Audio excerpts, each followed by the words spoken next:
Fred VanVleet is a rising NBA star, but not in the sense that most people would recognize. To put it another way, Fred VanVleet does not soar above hapless defenders, hypnotize them with a killer crossover, or wow us with physics-defying passes. Fred VanVleet is not a 7-foot-tall unicorn. He does not qualify as a cheat code. He is not breaking the rules of the game. The game will most certainly outlive Fred VanVleet. The beauty of VanVleet's stardom is that it is a bright, constant pulse of winning plays. Pinpoint passes, clutch threes, timely rotations, snarling defense, the kind of stuff that doesn't go viral on Twitter, but makes coaches pleased and the Raptors hum. He's averaging a solid 21.7 points per game, but he's only ranked 22nd among the league's best scorers. He's hitting 39.2% of his threes, which is fantastic, but ranks 37th. His 7 assists per game are useful, but he's slightly outside the top 10. Nonetheless, you underestimate VanVleet at your risk. Ask the Jazz, who saw him rack up 37 points, 10 rebounds, and 10 assists in a Raptors win on January 7. Or the Knicks, against whom he scored 35 points 5 days earlier in a win.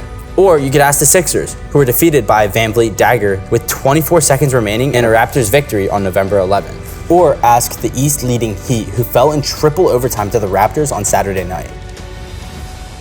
With VanVleet hitting clutch three-pointers in the second and third overtime period, each from 29 feet, with the last one giving the game-winning margin. Undrafted in 2016, VanVleet is quietly weaving his own brand of stardom, and may soon be certified as a real NBA All-Star. The reserves for the February 20th game in Cleveland will now be chosen by a vote of the head coaches. VanVleet is squarely in the mix with James Harden, Zach LaVine, and LaMelo Ball, all of whom are household names and lottery picks. Oh, and there's this. VanVleet's current averages put him in a club with only 10 other players, including the current MVP, 3 former MVPs, and a likely future MVP. The league's newest darling, Ja Morant, and 4 established stars in Jimmy Butler, Trae Young, Damian Lillard, and Bradley Beal. VanVleet's position in the discussion is both stunning and expected, which explains the wide grin on his face as he slips into an overstuffed hotel lobby chair to discuss it all. He understands that he belongs here.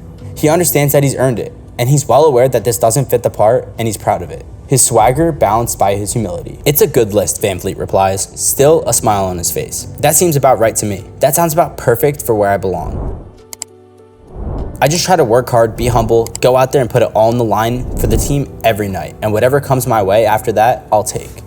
But in my thoughts, I absolutely think quite highly of myself. I don't say much about it, but that appears to be about correct. VanVleet has thoroughly proved his value this season. Toronto's first without Kyle Lowry controlling the offense, pushing the young Raptors back into playoff contention following a disastrous 27-45 record last season. They're 1-4 in his absences this season and 5-19 in his absences over the last 2 seasons.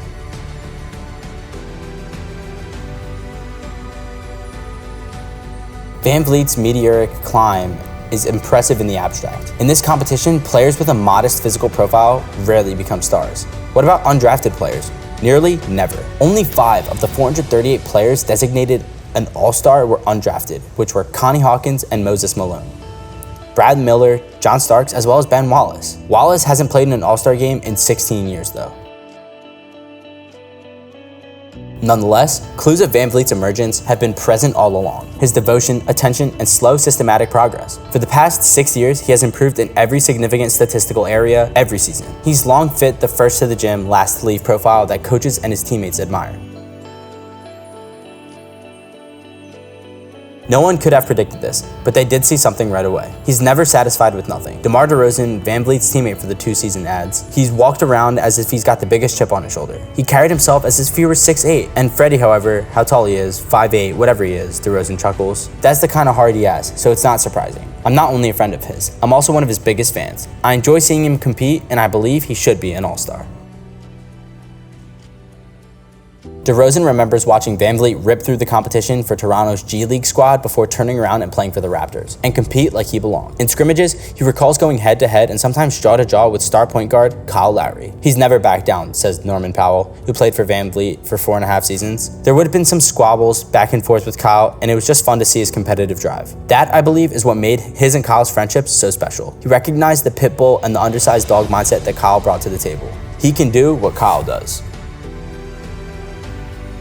Coach Nick Nurse, who has been an assistant under Dwayne Casey when Vanvleet first arrived, remembers seeing the young guy who isn't that athletic but has great feet and can really move side to side, and has a unique ability to finish at the rim. Despite his stature, he also recalls a sense of fearlessness. I was nearly surprised at him sliding down the lane with a 6'10" guy on him and getting in the basket, Nurse laughs. How does he do that? He doesn't even jump, and he gets his body between the men, gets over them, and spins it in there. Of course, this is all fantastic, but as Powell points out, I was never sitting back thinking, oh yeah dude, Fred's gonna be an all-star. It was just normal development, mental attention, and a desire to succeed. Of course, going undrafted isn't due to a lack of talent. Vanvleet is proof of that. It's the label's damningly low expectations.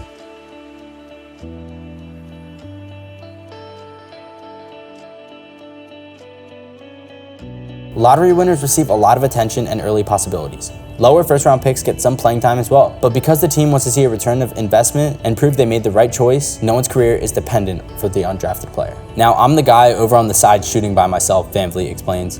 I don't have a front office executive pushing the coaches to play me. I wasn't even represented by a major agency. I didn't have any agency contacting media on my behalf. And that's just some of the stuff that matters in the games industry, and I didn't have an equal opportunity until I got my foot in the door. Then I accomplished the rest on my own. Nothing was given to me, he says. That's what I'm proud of.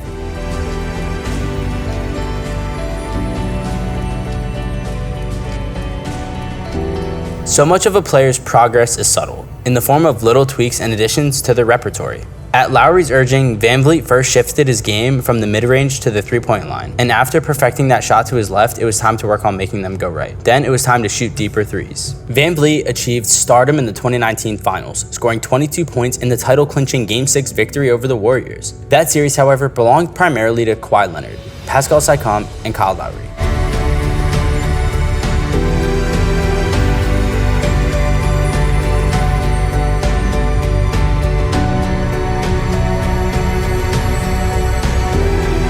According to Vanvleet, the pivotal moment occurred early in the following season, when Lowry was injured for nearly a month and Vanvleet took over as the Raptors' primary facilitator, averaging 21.2 points and 7.5 assists while shooting 40% from the three-point range and leading Toronto to a 9-2 record. And I started looking around like, okay, I could do this, Vanvleet said. That was the first time I realized it was possible. Of course, everything since then has been a whirlwind, a roller coaster of emotions, as Vanvleet puts it. The global pandemic, the shutdown in March of 2020, followed by the summer bubble season. The Raptors were forced to relocate to Tampa for the entirety of the 2020 to 2021 season.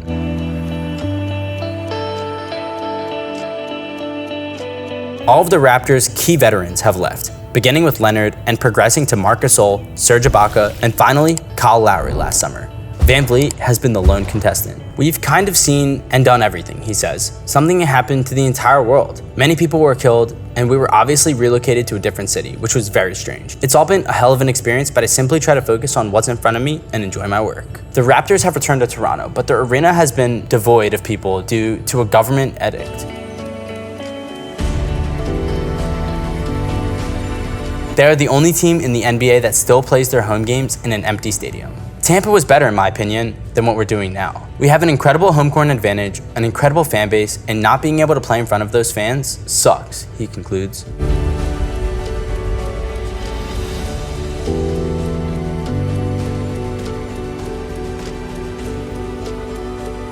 Another difficult transition was watching Lowry, a close friend and mentor, leave for Miami last summer.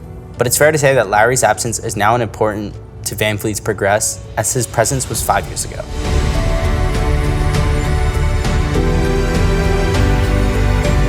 I don't think I'd ever be able to reach my full potential with him around, Vanvleet says. He's a huge force and a huge personality, especially in Toronto. The issue was that he left a huge Kyle Lowry-sized hole on the squad that was nearly impossible to replace. So as much as I'm assuming a new role, doing my job, I'm not really replacing what he did. Perhaps so, but in terms of build and tenacity, he's a pretty good replica of the player of whom he's been continually compared to. Another pertinent example, Lowry, despite being picked in the first round in 2006, has developed a career that has far exceeded expectations. I'm not as popular as any of those guys above me, Vanvleet admits. I understand that, and that's something I'm very honest with myself about. But I feel like I've been playing well lately, and thankfully it's not just the fans who get you in there. The advantage of being Fred VanVleet is that no one can see you coming. Disadvantage is that people may be slow to notice your magnificence. He's the lobster pot in the odd lobster pot analogy. By the time the water boils, it's too late, and VanVleet has already prepared you. Well guys, thank you so much for making it to the end of the video. Be sure to smash that like button, subscribe to Tip Top Sports, and ring that notification bell so you never miss a video. Thank you guys for watching, and I'll see you guys next time. Peace.